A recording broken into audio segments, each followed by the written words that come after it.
This is my SHARI node, my Allstar node that was borked during Dayton Hamvention. I used it the whole way there, and when I got there, it worked for a day or two, and then it just stopped working. So we're going to rebuild it today. I'm going to show you how to set up Allstar with a SHARI node. Let's go. Ham Radio 2.0, thanks for joining today. It is hot outside, so if you hear the air conditioner in the background, that is why. Okay, this thing is a Pi 4 board, which you can see the USB there. The blue USB 3.0s are only on the Pi 4. They're not on the Pi 3. So that's a Pi 4 board, and this is the external USB Pi 4U, which is UHF. And I've been using this node for a year and a half-ish, something like that. And been using it mostly when I travel, but I use it sometimes here at home as well. And my system stopped working, and I think it's because, I don't know if this card went bad. I'm going to find that out here in a minute. Either the card went bad or the image went bad, because I usually did not shut it down properly because I was unaware of the DTMF tones. We'll talk about that here in a little bit, about how to properly shut down an Allstar node so that you don't bork your image. Sometimes the battery it was running on would run down and it would just die, so that happened a few times as well. So today we're going to reimage this microSD card with HamVOIP, and I'm going to set it up for the SHARI node to use it as my portable Allstar node. Let's go. Okay, this is over on the far left of your screen right here. This is the download screen, hamvoip.org /hashtag download. Strange, but okay. At the time of this recording, the latest release is v1.7-01 allstar.exe. So I've downloaded that already. It took a couple of minutes, not very long at all. And then I inserted the card into the computer, and it pops up and it says stuff like, hey, oh, it cannot format because Windows doesn't recognize the image that's on the card for a Raspbian image. So, but that's okay. Just ignore all that, close all those windows, whatnot. I know that it is the E drive, so I'm going to go and so I've got Win32 Disk Manager, which is this program right here that you're looking at right on the screen. Now, this is the one that HamVOIP recommends. It doesn't matter. There's 100 of them out there that are microSD card imaging programs. Use the one. If you used another one in the past, use whatever you want to. If you have no idea, download this one. It's free. You can easily get to that. So it comes up right here and it says the E drive. It's already told me the E drive here. That's my only drop down. If I click, it's not showing it in the screen, but if I click the drop down, that's the only choice. It does not choose anything else. And I know for a fact that the E drive is my microSD card. Okay, so my old microSD card with the bad image on it. So I'm going to try to do this with the microSD card with bad image. I think that the card itself is fine. I just think the image is borked. So that's the assumption we're going to go on. All right, I went ahead and changed from a window capture to this is my whole screen right here. So you can see down here on the side, I've got all these drives. And the E drive, if I click on that, it comes up to Windows and it says you need to reformat the disk. I don't want to do that. I just click cancel. Okay, it's not accessible. Fine, Windows. We don't really care what you think, that kind of thing. So now I'm going to make that a bit bigger so you guys can see it a little bit better. Okay, so we've got the image downloaded. It is an exe, it's an executable file, and when you want it, you want to unzip it. It's a self-extracting unzip file. So we're going to click on extract, and it's going to do this thing right here, which takes it a few minutes, not a problem. And this is where you're going to get your .img, your image file that Win32 Disk Manager is looking for. I had to go find it. It put it out of order because it's got a date. The folder apparently when they zipped it up was on May 21st of 2022, and stupid Windows in their downloads folder has everything in order. And even though it's new on this system, it's time stamped in another way. So okay, all right, here we go right here. And WinSCP comes with it. So you've got a WinSCP, which is another version of this Win32 Disk Manager. That's fine. I'm not going to use that right now. In fact, it's got Win32 Disk Manager and WinSCP right there. All right, so if you don't have either one of those, it's in the self-extracting zip file. Fine. I've already got that because I've installed Allstar many times. Not a problem. Okay, I paused the camera, but basically what happened was I took my old card and I was going to try to reformat it and reuse the old card, and Windows stopped reading it. So I'm guessing that this old card is bad. This is the one that I used to have in the node that I think I broke the image on, but it's possible that the actual card just went bad. These green card, this is a AEXIN card. I don't know what that is. The new card I just put in is a Samsung card.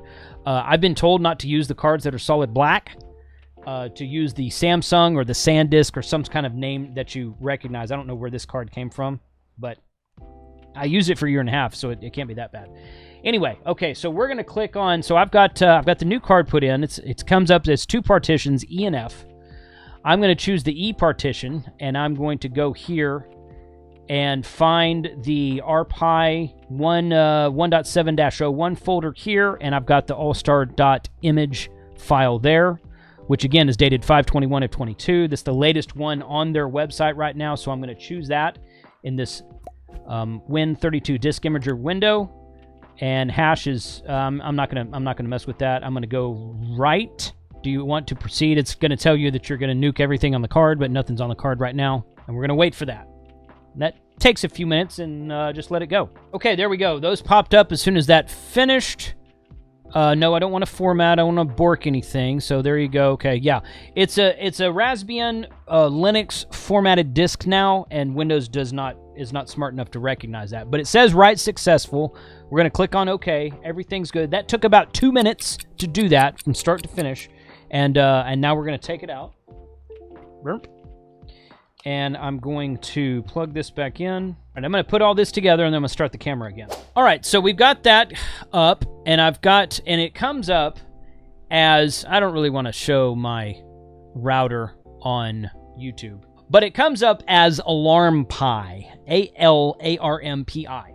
One word, AlarmPi. That's what it'll show up as. That's the name it'll show up on your network. Okay, and this particular one is grabbing an IP address of 192.168.1.62.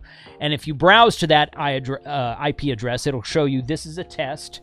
If you see this, the web server is working. Great. Okay, so now we're going to SSH. If I could talk today, I'd be a lot happier if I could talk today. Now we're going to SSH into that same IP address with the port number of 222. And the username and password upon initial setup are both root. Okay. Retrieve the latest system updates. Do you want to do this now? I'm going to say no. I'm going to do this later because, again, the image is from May of 2022. So that's about just over a year at the time of this recording. I'm recording this in June of 2023. Yeah, so that image hadn't been updated in a while. The one that you download anyway. I'm going to say no for now. I'll run an update on it later. Just, would you like to run first-time setup? Yes, I would. Enter a new root password. Okay. If you have a node number and a password assignment from allstarlink.org, you should enter no to this question. Okay, yes, I do. So I'm entering no to the question. Enter the public node number. Now, 46437 is going to be my node number, and I just know that because that's the node that my SHARI was before. Do you want to set up your node configuration for asterisk? Yes. Asterisk. Yes. I told you I couldn't talk today, right? I said that. Node configuration will be run after reboot. Okay. The current time zone is set to New York. Do you want to change that? Yes, I do. I'm not in New York, or I'm not in Eastern time, more accurately. I'm going to scroll down here to Chicago, because I'm in the Chicago or Central time zone. No. Oh, okay, I didn't select it. Okay, let me go down here, Chicago. Changing from New York to Chicago, yes. The current host name is AlarmPi. Do you want to change this? Yes. I set this is just what I do. You can do whatever. You can call it whatever you want to. It doesn't matter. I set it to my node number. So I know that when it comes up on the network, any network I connect it to, it's going to come up as 46437, which is my node number. This is my SHARI node number, not my Allstar hub that I will be connecting to at a normal time, but this is my node number here. Current IP address, dynamic. Do you want to change this? No, I don't. The setup script allows you to select the OpenSSH port setting. Currently, the value is 222. Do you want to change this? No, I don't. Remember to log back in using your new password, and it's wanting me to reboot, and I'm going to click reboot. And that's going to come up right there because PuTTY loses connection to it, and it doesn't know enough to reconnect by itself, which is okay. So I'm going to try to reconnect, and it takes it a couple of minutes to reboot. .1.62, port 222. Give it a second here. Okay, there it is. Root and password that I just set, and there we go. Do you wish to continue? The script configures the asterisk configuration files based upon template files. While the script is intended for first-time configuration of the files, it can be run at any time. Okay. Do you wish to continue? Yes. Enter node number 46437. Enter station call for the node, KC5HWB. Do you want your node to report status to stats.allstarlink.org? Yes, I do. Do you want to use voice ID? No, I don't. Enter bind port is 4569. That's the default port. We're going to leave that alone for now. Enter semi-half duplex, telemetry and courtesy tone transmit. Yes, that's fine. Normally, for a simplex node, you would choose 1. That's where I'm at now. For a repeater, you would choose 2. If you want a silent simplex node, no courtesy tones or telemetry, you choose 0. Okay, I'm going to choose 1. Enter the password for the node. Okay, so that now I will go to stats.allstarlink.org. Actually, I'm wrong. I go to allstarlink.org. There we go. I will log in. Call sign KC5HWB. Okay, now I can go down here and see my node settings. These are all my nodes right here. And when I mouse over each one, it's going to show me the password. So I don't want to show that online. So pausing the video. Okay, got my, these are my 4 Allstar nodes. I've actually got 2 of them. I got a split node for my Elenco radio.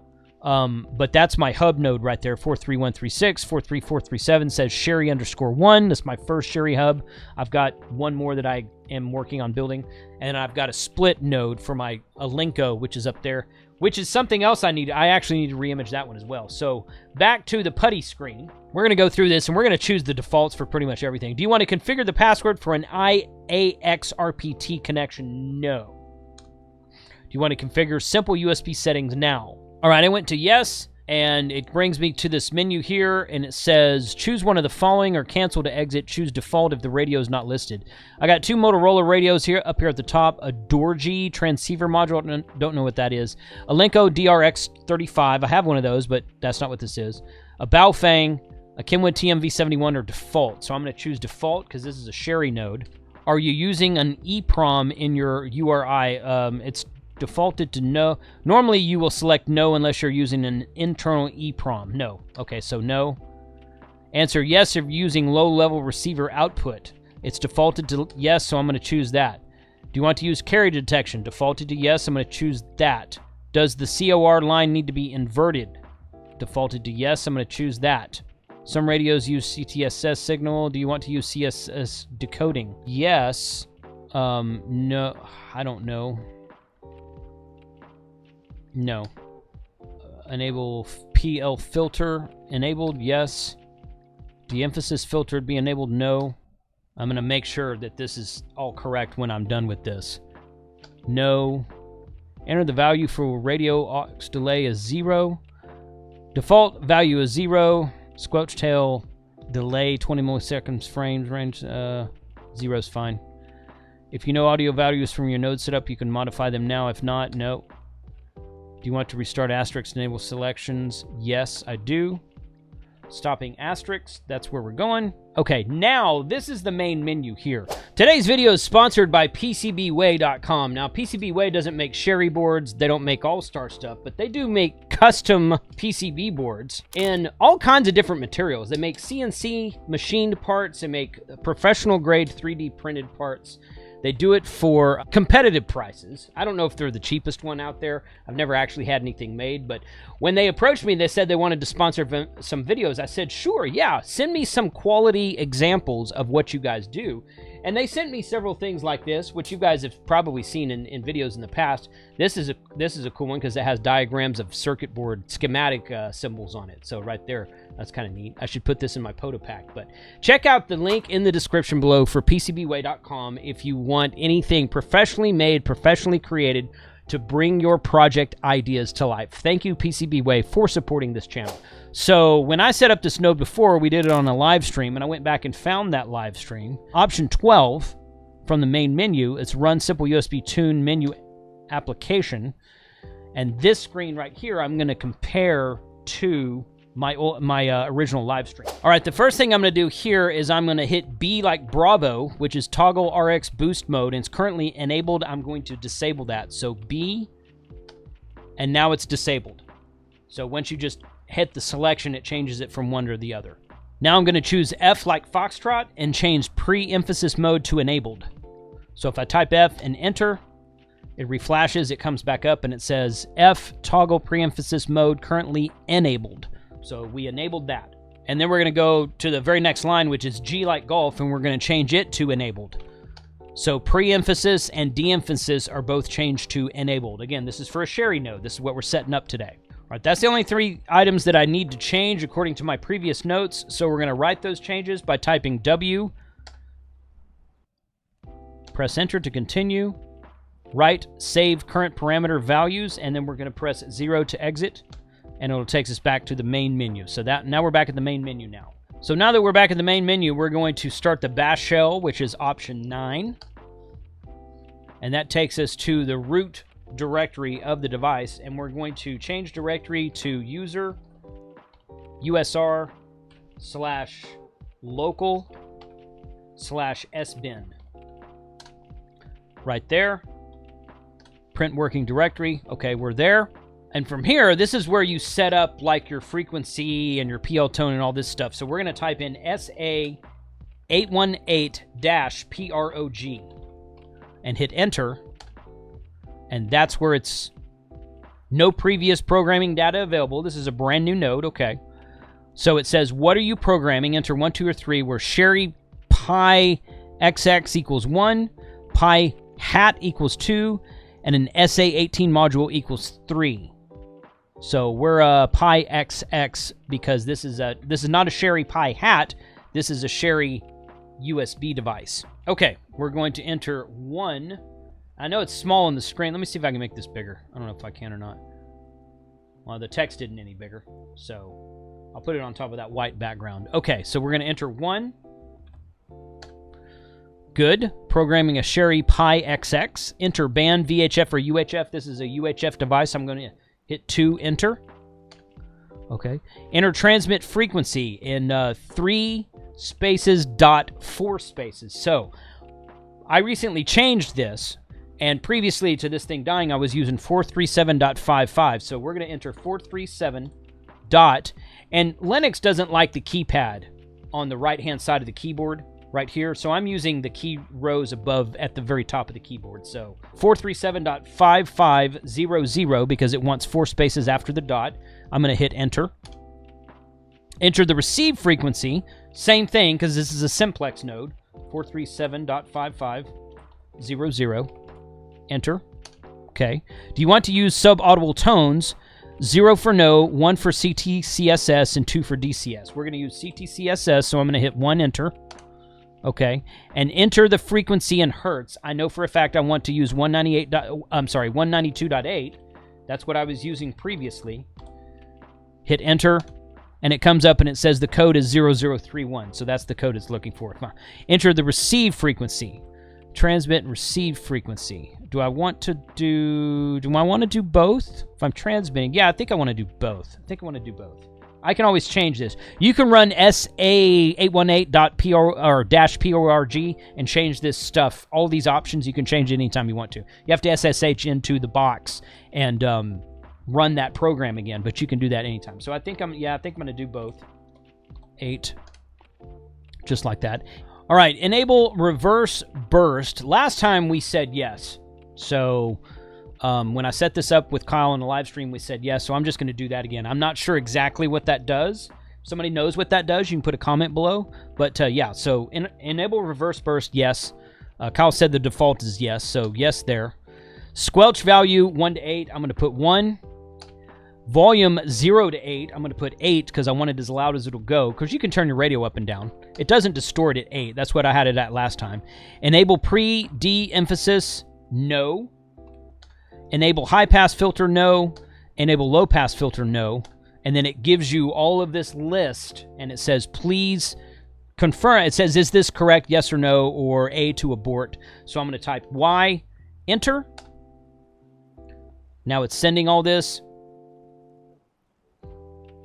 Configuration log written to root /sa18.log, and now I'm back in the root folder. Or actually, I'm back in the sbin folder where I started. Okay, so that's it. That's the last step to set up the SHARI node. I type exit and come back to the main system menu, and I like to reboot just because why the heck not? So I'm going to go ahead and perform system power down, reboot the system, option 15. Right there, and it asked me to confirm. SSH port, IP address, yes, that's fine. Okay, reboot.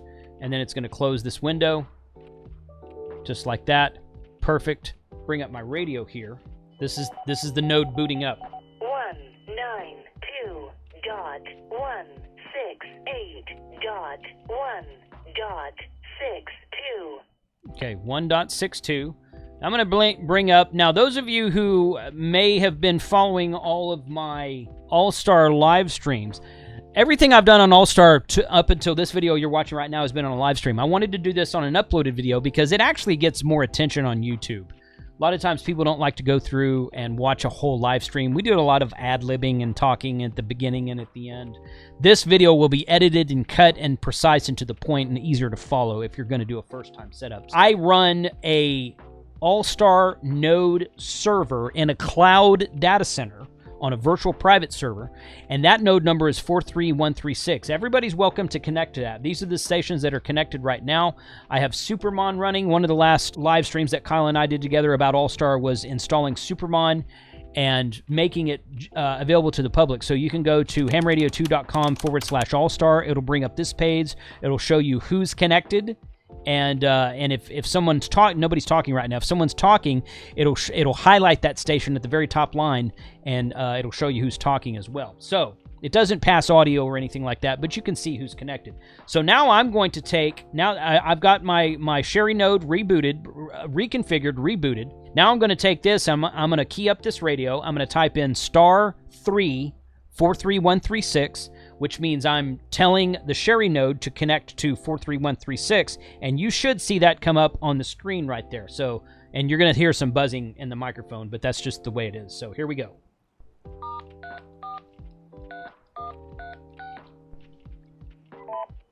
Node 43136. Didn't work. Connection failed. Sometimes, for whatever reason, when you first boot up an Allstar node, it doesn't want to connect for like the first 3 to 5 to 6 minutes, something like that. It just doesn't want to connect. You heard it pull an IP address. It's got access to the interwebs. In fact, let's pull up stats.allstarlink.org right there, and I'm going to search my call sign, and it is showing. Oh, I need to update that. It's still showing as 446.5, but it's showing 46437 online. All right, so my wife called me on the phone. She's upstairs, and she calls me on the phone. She's like, "Hey, we're remodeling one of our upstairs bathrooms right now." So it's been 5 or 10 minutes since this node booted up. So now I'm going to try it again. So let's see if Node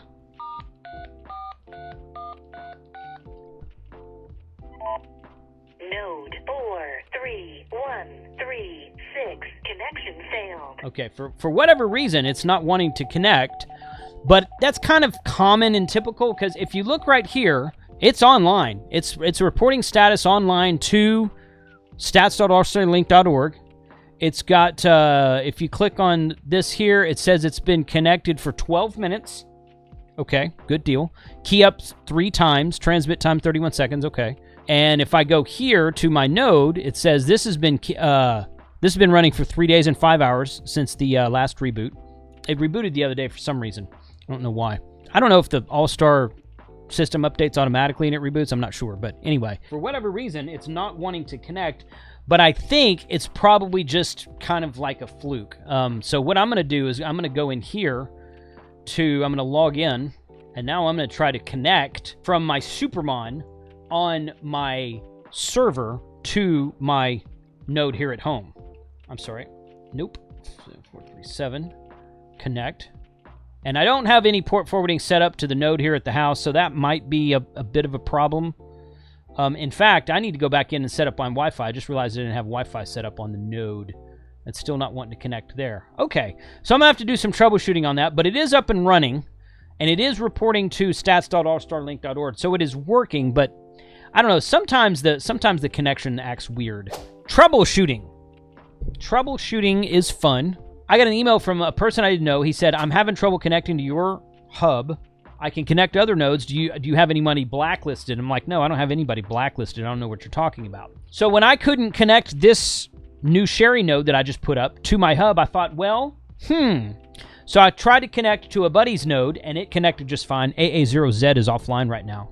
Good job, Kyle. He doesn't have his node booted up. But so I looked for Kyle. He's not online. and I looked for another friend. I connected to him just fine. I'm like, okay, well, maybe there's something funky with my hub, my Allstar hub. Very rarely do I have to reboot it, but I've had to do it once or twice. So I log into Supermon here, and I do a complete server reboot right there, and it comes back up pretty quick. 3 minutes, it was back up. W6HER, N4XLD, and KC5FOG. KC5FOG is the UHF repeater on the tallest building on the seawall in Galveston. He's connected to me full time. They came back up. They have auto reconnect scripts, obviously. They came right back up, and then I keyed this in, and you heard part of that, and it worked. It connected right up. So there must have been something funky on my server side, on my virtual hub side, that wasn't allowing me to connect. So I rebooted, and it seems okay now. So I got to reply back to that guy and say, hey, try it again. And we lost a few stations. Some people don't have reconnect strips, but that's okay. So anybody who's on Allstar, connect to 43136. If you have trouble with it, do let me know. I want to try to keep it up and running as much as possible. And it is in a cloud server. I've never had it lose. I've never had it die and just lose connection. I've never had that happen. But for whatever reason, I don't know if it tried, I don't know. You know, like a lot of systems, it requires a reboot every now and then. So KC5HWB testing on the Allstar system. KC5HWB 1, 2, 3, 4, 5. So you can see it's highlighted right there, so you can see that I'm the one who's talking. KC5HWB. And there we go. Working just fine. So I have to log into this node here and somehow edit that. Oh, I know where to do it. I need to go edit that node, change the frequency, change this one here, change the frequency. Oh, that's what's connected. Okay, I got it. So 7 minutes is enough. Anyway, so that is it. That is setting up a SHARI node for the first time. This is a rebuild of my SHARI node, but it's virtually the first time because I took a brand new SD card, put a brand new image on it, and went from scratch to set it up, and that's how you do it. Put a comment below. Let me know if you have any questions, if you'd like to see something new upcoming on a new video about Allstar specifically, and connect up to me, 43136, connect up to my server and talk to me, 73.